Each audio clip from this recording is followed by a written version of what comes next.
Մտնում ես տարածք, ողջունում ես մարդկանց, սակայն մարդիկ չեն լսում, որ դու արդեն տարածքում ես,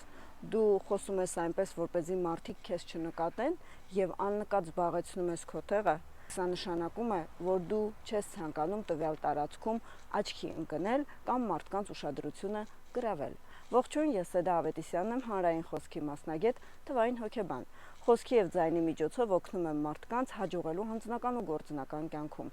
իսկ թվային վերլուծության միջոցով օգնում եմ, որպեսզի մարդիկ ճանաչեն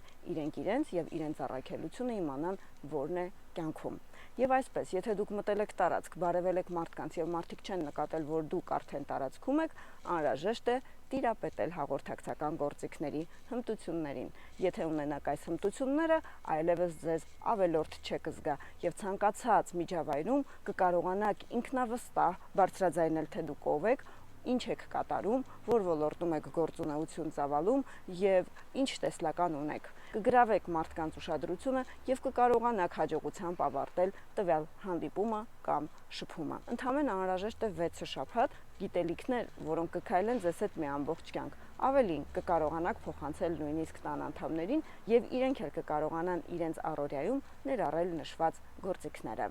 Հիշեք, գեղեցիկ փաթեթավորված խոսքը միշտ էլ թանկ է վաճառվում։